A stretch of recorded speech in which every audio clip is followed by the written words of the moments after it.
Good evening to all. I welcome all for this endowment lecture series. The series is organized by Teen SPGS in coordination with Center for Plant Breeding and Genetics. The endowment lecture is on biofortification strategies and in pearl millet. So I first welcome Dr. N. Senthil, Dean SPGS, to present the welcome address. So good evening to all. So today we have special occasion, the World Food Prize winner, Field Crop Research, Dr. Govindraj is here with us. And also the Tamil Nadu Agriculture University is organizing series of endowment lecture. We are lucky that today Govindraj is with us. I welcome Dr. Ravi Keshavan, Director, Center for Plant Breeding and Genetics. And he's taken much pain to bring him here today and in presence for this lecture. Even though we have a lot of audience in the online and YouTube live, there are many people are watching on this lecture, but this whole audience have more lucky you are here to witness the event in person. So this way I really thank Dr. Ravi Keshavan for bringing him here. And also today our Vice Chancellor is keen in interest in joining this event because of his tight schedule. Is on the way to Coimbatore. He could not join. So on behalf of Madam Controller of Examination, Dr. B. Balasubramaniam is with us here because at the time of World Food Prize meeting, Balasubramaniam and our Vice Chancellor was in that hall and they had the session in US. So maybe Dr. Balu will tell about a few things on that. And also I thank Professor and Head, Department of PBG, Dr. Meenakshi Ganesan sir, also here. So apart from that, our senior faculties, head of the departments, and also the students from postgraduates, masters and PhD students. I welcome you all for this today evening lecture, even though lecture is a little bit delayed. So as we planned 3:30, but we postponed because of the examination and also we postponed to 5:30. We may be thinking that it's a little late. But yeah, anyhow, he's an interesting speaker, so he will not be bore you and he will have a good lecture today in the evening session. So I welcome you all for this session. Welcome one and all. Thank you. So I request Dean SPGS to present the shawl. Now let me welcome Director CPPG, Dr. R. Ravi Keshavan, to introduce the speaker formally. Good evening to one and all present here. It's my privilege to welcome Dr. Mahalingam Govindaraj, who is an alumni of TNAU and recipient of Norman V. Borlaug Food Prize from the FAO. As a TNAN, we all are proud of him, of Dr. Govindaraj. And but however, he could not receive the prize in person. He had some issues. That's why you might have seen in the photograph, he was sitting online and receiving the prize. However, our Vice Chancellor Madam and Dr. Balu was there to witness the event. And it was, Madam was so much elated that our alumni has got that award. He is the youngest person to receive this award. And he has been nominated by both ICRISAT and as well as CJR Institute. It is not an award to be applied.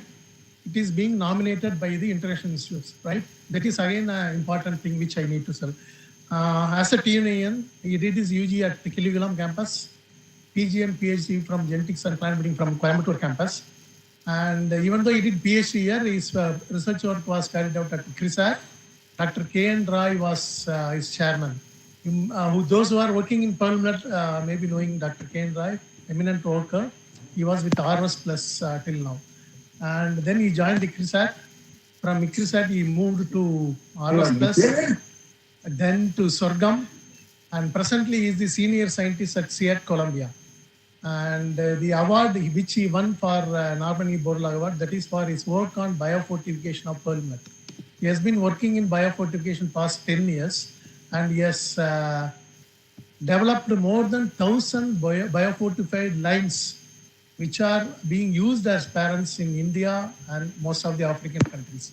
And he has also released 12 cultivars in pearl millet, which are already biofortified.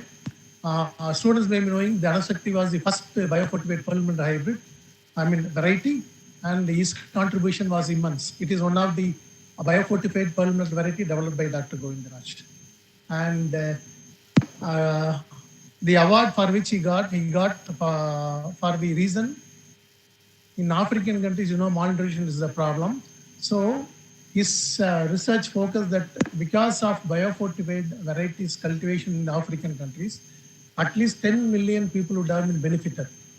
Right, that was the estimate. That's why he got the award. So we are happy to have you, Dr. Govindaraj, as a TNAU alumni. And on behalf of Vice Chancellor, TNAU, and on behalf of CPBG and Dean PGS, and also our students, we welcome to TNAU. Thanks for coming on, in person, offline. Because we thought when I called him, he was in Africa. Then he said, I could not assure you when I will be coming. Then we somehow finalized, and Madam also wanted to have him here so that students can interact here. Underline the word, right? Because he will be talking about opportunities also, so students should interact. That is the purpose for which we are bringing people here. And thanks to PG Dean, when he said that we are going to renew endowment award, I said first you have to give 50,000 to CPBG. Then he said, okay, you fix a candidate. Then we fixed Dr. Govindaraj because it will be right time to call him and students and staff can interact. Okay. So with this few words, I thank everyone and also Govindaraj for being here. Thank you. Now I welcome Dr. B. Bala Subramani, Controller of Examination, to present the presidential address on behalf of Vice Chancellor. Good evening, ladies and gentlemen, and my dear students. Dear Govindaraj, Dr. Sendil, Dr. Ravikesan, and Dr. Meera Ganeshan. Good evening to everyone again, once again. The goosebumps சொல்லுவாங்களே. So really we had goosebumps when the award was announced in the International Convention Center Des Moines, Iowa. அப்போ வந்து நம்ம TNAலேருந்து someone is getting award, we want to hug him and share our feelings, but because of COVID, it was not possible that time. So, maybe before he leaves the hall, I want to feel the experience of hugging a laureate, international laureate.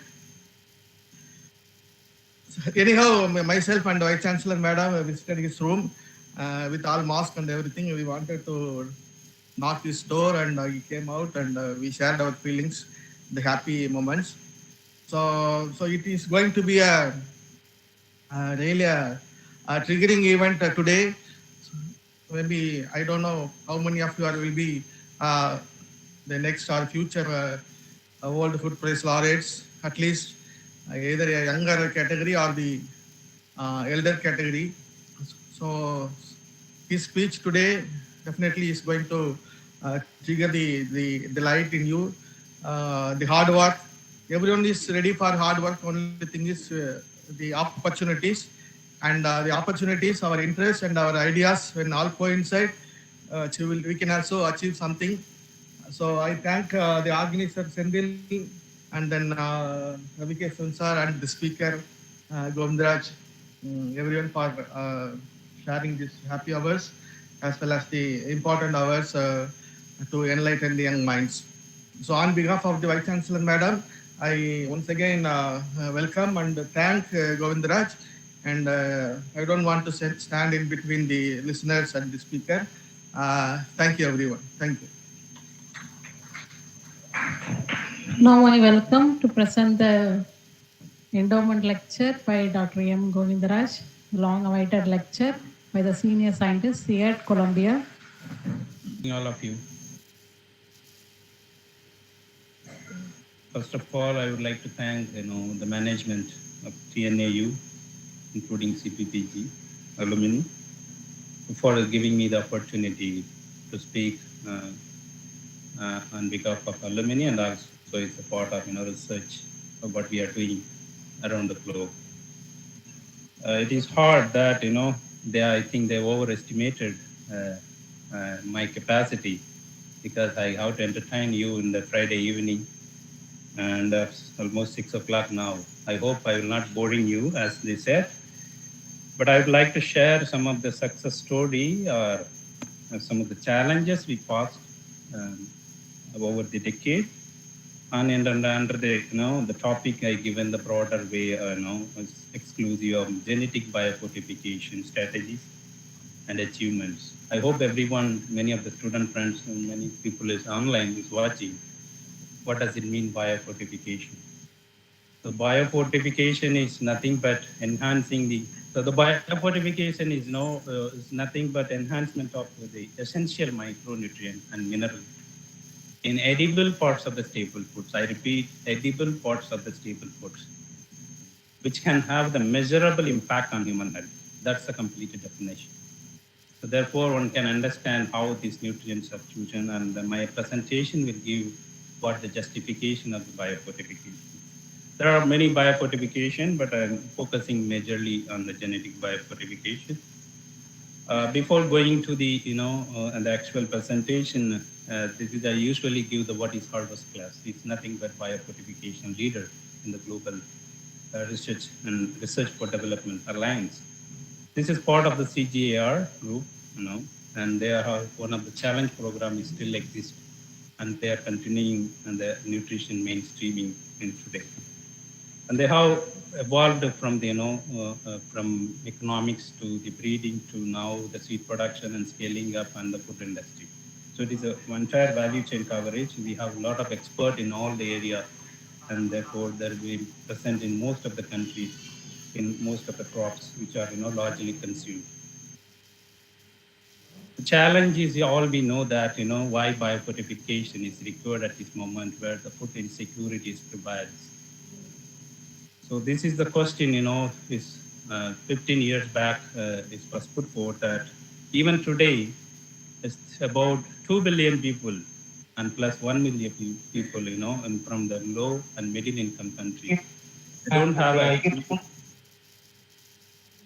They don't have adequate nutritious diets in the regular basis. Therefore, it is very important to prioritize the crop production aim, the crop food production, especially the crop improvement objective, has to be designed in such a way is that crop improvement not just for producing the quantity and also the quality. So therefore, it is a very essential in 21st century to ensure that food security without nutrition security is incomplete. So that's the background, and challenge is not stop over there, and we are at overarching. There's many of the challenges is coming into that food system and nutritional security. And one of those that in addition to the yield plateau as well as the other abiotic and biotic stress, and today we are experiencing the climate change. So this is a different literature. It's articulated here in a way that hypothesis how we can explain that the nutrition is going to impact and deplete in the modern cultivars in coming years. So this the entire story tells us that how is very relevant to connect with the food security with the nutrition security. So if you see the impact of the malnutrition or the hidden hunger is affecting the country development, and this is a very important agenda. Is country leadership should look at it that GDP losses from due to the incapable or the under productivity of the human population in a given country is a huge, and it is going to be increased if we continue like this. So therefore, it is very we are continuing. This is a challenge, when you do research or when you do anything, it happens. But we have to come across, and we have to learn some lesson from that. I hope everyone is understanding in the presentation. I said that the GDP and the percentage of the malnutrition in a given country is more or less related. If 1% of the GDP you want to reduce, in terms of 1% of reduce the malnutrition, you can increase that. That's the productivity of your country is going down. So this is the literature says that. So therefore, it is very important to count that the nutrition trait is as equally important like heat. So why is the only strategy is available or yet another is available? There are many, but the diversity, the food diversification is the first and foremost important strategy, addressing the nutrition. And in fact, which is not possible in the current scenario, where the income is varied and the availability and accessibility of nutritious food, including the animal foods, it is not able to access to the rural and the poor family. Therefore, we need to have the complementary and as well as alternative strategies. And there are many. Biofortification is one of those, including fortification and supplementation, is adding to the the nutrition portfolio. Biofortification is an upfront investment. Why I'm saying it is a one-time investment, whereas in other fortification or supplementation, we have to invest more recurrently. It has the monitoring cost, it has the investment cost continuously. Therefore, biofortification is more likely the cost-effective way of addressing and the micronutrient malnutrition through using the food as a vehicle. So the importance of the micronutrients, many of you are aware, but this is that no prioritized by the World Organization, including WHO. And why it is prioritized for only 3 micronutrients, which are more relevant as of today, and it's iron, zinc, and provitamin A. And this is very much important. It's not just for what is the deficiency, but it is a daily need, even not just for malnutrition. Everybody needs these 3 micronutrients, which is for normal growth and development. So this gives an productivity enhancement, including the children, adolescents, girls and boys, and men and women. So therefore, it is very important to prioritize the tribes which before invest. And many students and many literature sometimes is create that fortification and biofortifications. And in the interest of the students, this is very important to distinguish the two aspects and the approach and how this is complementing. The fortification is nothing but adding the essential micronutrient at the end of post-harvest and before consuming the food. Whereas the biofortification carried through the seed, generation after generation. That's why I said it's the one-time investment is inadequate in most of the minerals. But how many of you know that in 20th century, we had carrot, only the majority of the carrot is white, and today we have mostly the orange.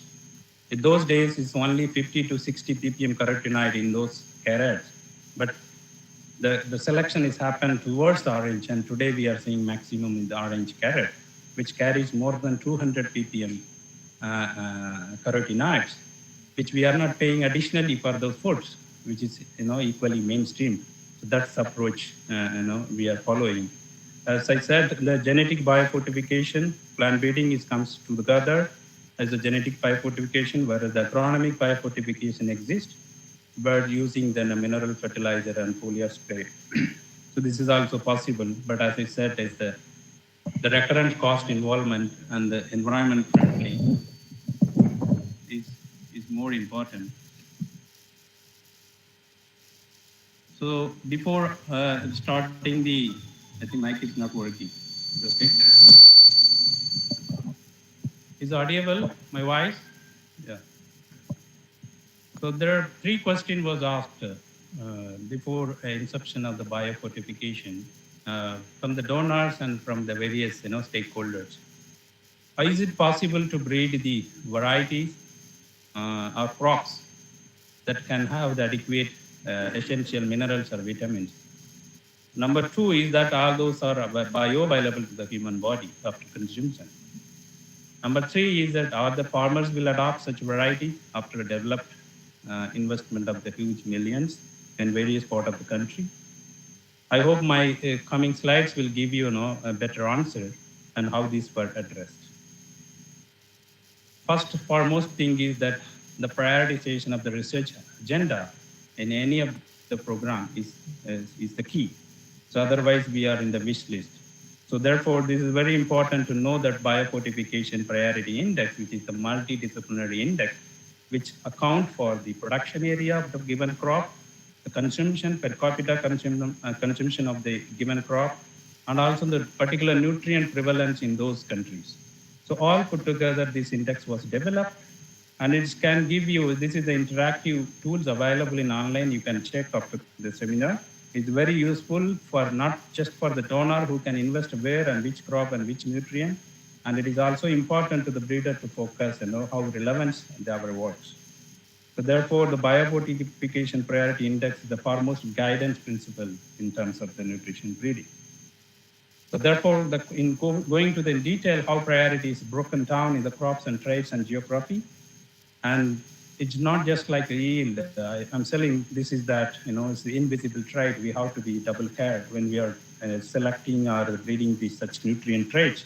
The nutrient traits not just in a component or the added advantage over the control variety. It is more important to know that that particular variety has the human health impact. As I said, the definition itself. So therefore, it's not the over the check we have 10% high. It doesn't mean that in the qualify that biofortification as of the Harvest Plus CGAR leads that guiding principle.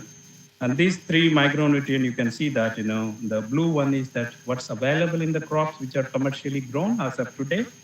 And the green one is that is developed with the target micronutrient levels, which are pipeline or also the released. If that qualifies to the given level, the green bar, which indicated, say, for example, wheat in 37 ppm zinc, is called the biofortified. So this is the side, you can see that there are many crops and crop combinations available. There is a reason behind it. And as I said, is that it's not the biofortification just in only the crop improvement hands. It is the multidisciplinary approach where that social scientists should predict that, how the product impact, and economists and plant breeders will work closely. And finally, the nutritionist and the market extension work is also coming together. So this is the best example how the trait to be built in the breeding program, crop improvement. How this has been set in the breeding process, the target levels of these given micronutrients, as I said, the baseline, which is you are seeing the green bar here, is that given commercially grown, not on the germplasm, which is available in the university or gene bank, which is the commercially grown varieties. It's a bulk of variety. And you also think of that during the storage, how can it could be lost. And morning there was a discussion, the retention processing loss. And every crop has its own processing, degree of processing. Therefore, and there is a non-bioavailable portion. And then there is a which we are targeting the bioavailable portion, all put together, in combinations, and these levels are fixed. It's not just, generic levels that has been fixed over the 50 years. The target can be achieved, as I said, this is very important, the bioavailability and also increasing the retention proportion, then the target can be reduced. And some of you know that you ask that why not, we increase the bioavailable component rather than other overall total. But as of today, we don't have that, rapid or the high throughput methodology. One can break down the bioavailability in different component and screen that. So it is a very tough to handle as of moment. Maybe in future as possible. As I said at the beginning, the climate challenge is very big. It's not just for the crop adaptation or yield. It is also for the nutrition, not only the biofortified or non-biofortified variety as well. So therefore, that has to be taken into account in the coming days. How this capacity has been developed, those days in 2005.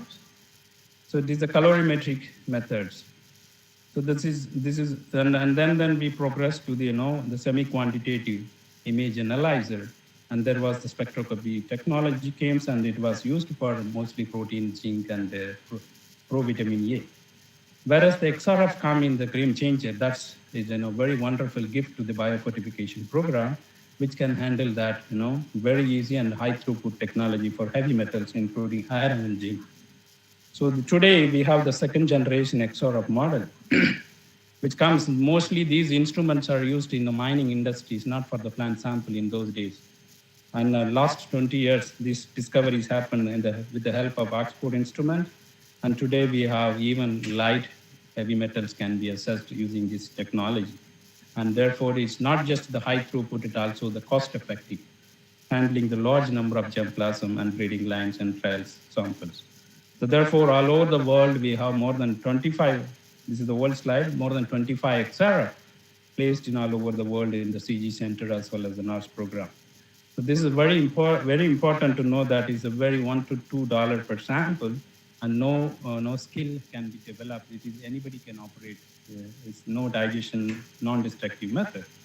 This is very important to know that this database built in each and every lab is going to be largely useful in coming days. Thousands of samples handled in every lab. So this is the overall strategy. I'm not going to give you more detail. This is the generic given, but the left side I given that right side the discover, development, and also implement. These are all the three different phases how the biofortification evolved from one decade to other decade. The discovery is very important, which is the breeding technology, which put that most of the technology advancement, the genetic variability or markers, whatever is available, how the traits can be investigated as part of the inheritability as well as breeding aspect. And then the product development comes.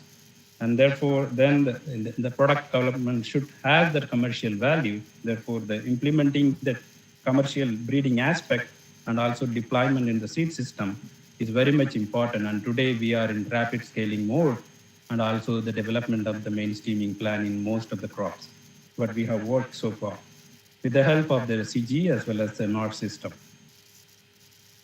And this is the total impact, I would say in numbers, more than 420 biofortified varieties. I hope you remember the three questions.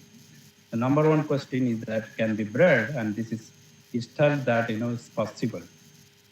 In more than 40 countries has been developed, and therefore there is a highly prospect in development of the biofortified traits in all the crop breeding program, which is the best example, and it is a given adequate germplasm to improve. And these are all the different countries which developed, and the bioavailability, as I said, the second question. And here the evidence is independent studies, not just one study. There are many studies which independently clinically registered studies. It gives the data as the iron crops will provide 80% of the daily iron that children or the adolescent women and men is required. And whereas zinc crops, it gives 40 to almost 70% daily zinc need. Whereas vitamin crop, you can get up to 100%. So this would say that, the question stew is highly answerable, and it's given is a very authentic evidence. And therefore, it's meaningful to breed for such trait, which can have the nutritional impact in addition to the energy provided through yield improvement. The entire value chain, this is the very important in all the programs who was involved in the crop improvement or the related to the crop system. So Harvest Plus biofortification in the alliances took this channel, very meticulously. The crop trait development center all in one group, then the development through the seed multiplication, where most of the center stopped its activities. And therefore, the scaling up of any newly released or potential variety is not reached to the farmer. So here is the very important that you should bring the multi-stakeholder who is seed dealers and distributors to the farmers, which mostly the private sector, and also the crop production and post-harvest processing technology, which we are investing more of today, because that has to be scale up and the full strategy from the market side. And finally, there is the industrial nutritious food product making, very much important to reach the consumer. Then today, as that the product profile which we are describing in the CG system and also ICR is nowadays, which is the blueprint of the breeding varieties or line, which is for the next 5 to 10 years, not for today. So therefore, that has to be included in the product profile, what consumer needs, what market needs. Therefore, not just producing the seed, the variety numbers increasing, it is all nutrition. So therefore, you can see the red circle is that the crop improvement wish list so far. There are many abiotic stress and biotic stress, but the nutrition stays out of the core circle. So therefore, we are advocating that there should not be any negotiation, and that inclusion of such trait which is proven in the product, proven in the bioavailability study, and there is a market need for that. Therefore, reaching the 1 million is alone by the Harvest Plus or Alliance partners impossible. State agriculture university, private sector, everybody must involve. That is very important to know mainstreaming. Otherwise, we need to be monitored and how that mixture is happening in the market system. So that is not possible. Therefore, mainstreaming is the only best way to avoid any premium price or any special price. But short term, that can be advisable. So therefore, one CGR, we are committing to that mainstreaming strategy, but still this plan is underway. But it's the work package is in the genetic innovation, which is the crop improvement theme, which is developing the multiple model, how we can integrate as a product profile, which is the blueprint of, everybody, for the economists, for nutritionists, the gender specialists, and crop breeders. So therefore, that can bring the value to the nutrition trade. So this is the bottom. I shown that the concept was developed 10 years back, and proof of concept is available with the Biofortification Alliance. And today, 1CG is making that strategy how we can be made. But when we are making the 1CG mainstreaming, but you cannot ignore that targeted breeding. But it has to be parallelly reduced. Sorry. The biofortification as part of food system, not just for crop improvement alone, as a part of food system is very important. So therefore, when you see the seed sector policy, or the grain sector, or flour sector, which is industry is dominated. Seed sector is where the crop specialist is kind of dominated. Excuse me. So this is component is there is a gap in the grain. Who will do and what standard is available today? So are the biofortified one I am buying or something else I am purchasing? So that is very important.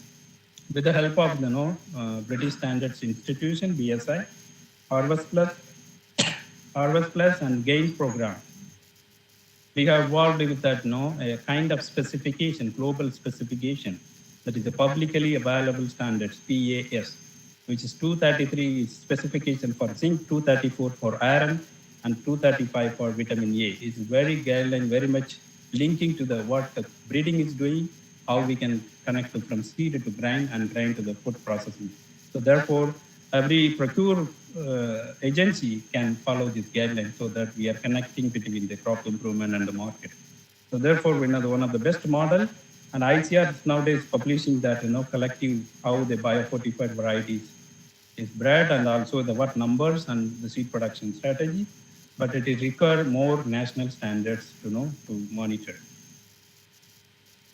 So as I said, the nutritious, diverse crop is one of the option, but biofortification also bringing that option, is a back. Each crop is bringing in a given target nutrient, vitamin A crops, iron crops, zinc crops, and there is a multiple nutrient crops. So therefore, this also complement the food system in the market as well as the rural household, which can serve the both food security as well as the nutrition security. The scaling up, for India is very much important as coming to the, pearl millet, which is the largest producer of the world. India is leading that. But this is one of the evidence that, school feeding program is enhanced that the level of micronutrient, especially the anemic group, is almost, 4-month consumption. There is a significant improvement. So this gives them, is how the materials can be, procure such kind of special variety and give an option as a nutritional strategy can scale up further. And there are further capacity. I told that many expert is available, and we can also build that, analytical capacity and north system capacity building, including that private sector and public sector partnership. So this is the one of the web page recently developed in the biofortified crops releases. So one can, interactive. You can go to the country which country, which crop. You can get more information. This is very useful based on the database available today. We have built it. Very useful for those, involved in that, nutrition study or any nutrition specific study. One can use that particular candidate. They can really choose that. And which region, which country, everything is available. It is very important to the country to buy that model. the country, its policy is very important to buy that model. Otherwise, that the whole investment or the pipeline is going to be wasted. So therefore, so far, more than 20 countries, in fact, 24 countries implemented the biofortification strategy directly or indirectly. So mostly the policy related. So therefore, India is one of those in where the pearl millet is, minimum standard is fixed, which we are deliberated more than 5 years for bringing that policy with the different stakeholders, including private sector seed company. As of today, that minimum level is fixed, but that's not the target.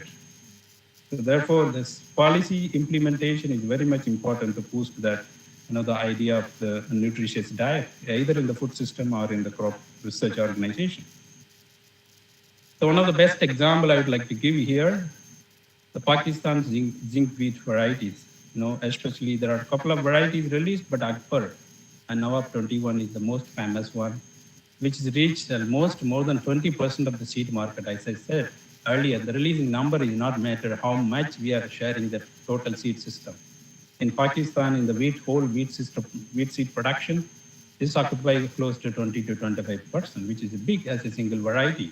So therefore, it is important to know that it is not just picked as a nutritious variety, it is also brings the heat tolerant, rust resistant, and also high yielding, which is farmer preferred trait. So my journey says, I think some of you asked that, tell your story, that, my story at TNAU started. As I said, I did my MSc as also in the pearl millet nutrition work. Then after that, PhD also biofortification in pearl millet. And then I got an opportunity, to lead the biofortification work at AgriSet, both in India as well as in Africa. And then later I worked with that establishment of the public-private partnership, including state seed corporation, and also the public-private seed model in Africa, were really boosted the product development and dissemination. That is very much important. And overall, and today we have shared much more material than so far, you should say that especially the material transferred from Africa to here and here to Africa is really wonderful. That's a game changer. I would say that Dana Shakti is one of those which can be cultivated in the both region. So I forgot to tell you that this, usually this is a, not working, mouse. Okay, on the right side of the building, that you all know that those days that was our department, plant breeding and genetics. While walking, I was seeing that side, and this side is still operating. That side is closed. So that's the most of our time is spent over that, first floor, and that library is those days we have to know online, know much things are available. We have to use that, and these are two not, I would say that. Wonderful place, but it's a memorable place, where we can spend much more time. So coming to that, after my journey, how this has pearl millet is connected to me, that biofortification leading that opportunity. And here is the baseline, as I said, that when I evaluating the more than 125 varieties released after 1960 to 2013, we have evaluated in all over the location where pearl millet is grown. And it is found that, the average, what is available. So the target is fixed 30 ppm. The total is the global, I'm presenting the global baseline. So 30 ppm, if you are from 47, that becomes 77. So therefore, the PAS I indicated previously, this is also connecting how you can distinguish in the market is the grade 1 or grade 2 or grade 3 grains from the same variety. So therefore, it's very much important to one can refer to the PAs. And this is the first wave of product which we released, HP 1200 in Maharashtra, HHP 299 in Haryana. It is across the states, but the state universities largely play a key role in the disseminating that. And Mahapulai Shakti is also hybrid. On the right side, you see the Shakti, the West Africa, where we released the first biofortified variety, which is a huge yield on, just for 90 to 100 days, which is 1 month before they can harvest usual time. So they are very much happy that this is the best variety which can be used for their hungry period. And this is, many of you know that it's a very tough environment where you can work, and this is the only crop can survive, so for surviving. and followed by cowpea, and there are many other, horticulture crops. So this is very important to know that how the pearl millet is, cultivated, and everywhere you can see the pearl millet. So this is very important where you are introducing the new variety and which we are totally different than the adopted one. You can see the previous one is a very short head. And in Africa, they used to tie all the time and they will thresh one week before they consume. But this is during the promotion, this was criticized. We cannot tie the panicle. And then we suggested why you always tie in the one direction, use the two direction. It's a simple solution. So this is then everybody accepted. Then easy to move that variety. This you can see this plant how much long panicle they have, and it is more than 120 days. But you can save 30 days from that new variety. So that's the game changer. And then they realized that a lot of potential, and it's just like expression is very greater than any other variety which has been grown in a short period of time. So this is some of the interaction that we had, and especially the farmers and stakeholders. When we involve in the crop development, it is very much to understand the pulse of the consumer as well as the pulse of the market needs. And therefore, we also tasted the same variety, the food prepared and from that particular variety. And we also introduced one of the hybrid ICMS 301. And you can see that this is the person who really supports the funding for pearl millet. And he is really involved in each and every activity when we are achieving some milestone. And that is the great motivation we got during that time. These are number of varieties available one can explore. And here the story comes then how you can compete with the commercial varieties, And I'm just presenting the pearl millet world. You can see all the private hybrids which has been green colored, mostly private hybrids which is ruling in the market. But what has been developed in the red color number of hybrids which exceed that particular yield, not for nutrient. So therefore, it is very important. The number which are made for those is not 1%, which the companies makes. So this is the reason I feel that, in my opinion, the public sector makes less number of process, and that could be when we make the equal number of process, then we can succeed the more number. So that's the reason I would like to show that one can imagine how the plant breeding also many people say that is a number games. So here you can experience how we can use that. So as finally, the genetic gain, you say the progress in the particular trait improvement in this overall pearl millet, which migrated to that, it's a minimum 65 ppm in the product profile as of in CG and mostly in the ICR system. So that's the proud moment that, we made a genetic gain from 42 to, almost 62, which is the target, at least for a few years.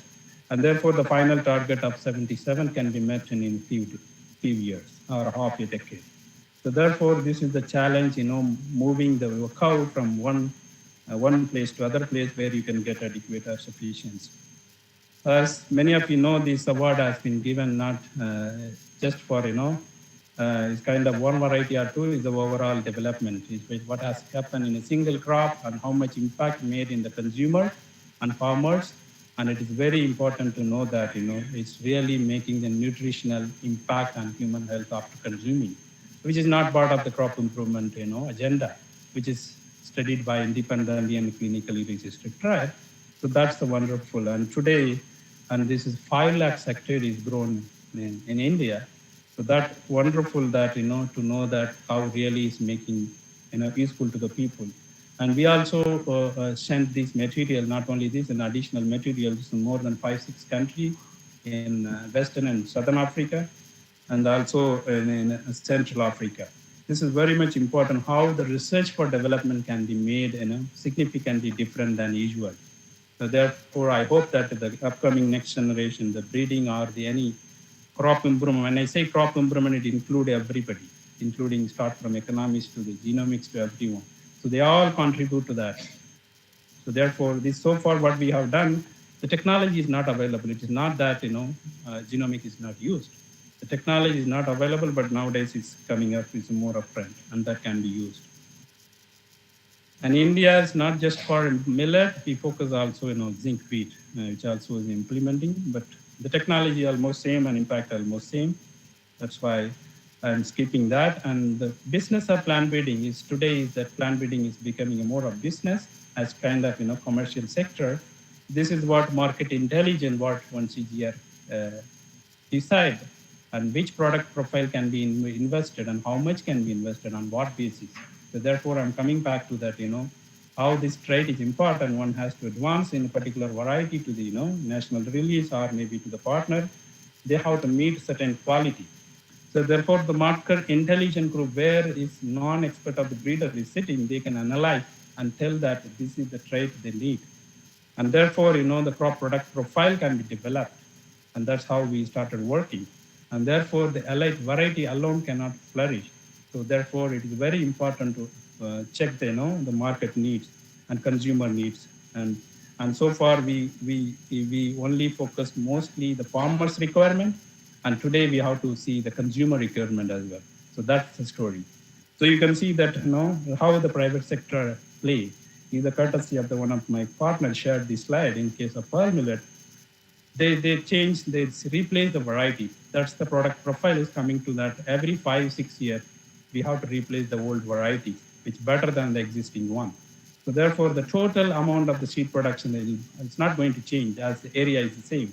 The quantity is same, but how many hybrids you are going to meet is 1 or 10.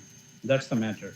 So therefore, the plant breeding business is as long as you reduce the number of variety reach maximum area, that is going to reduce that investment.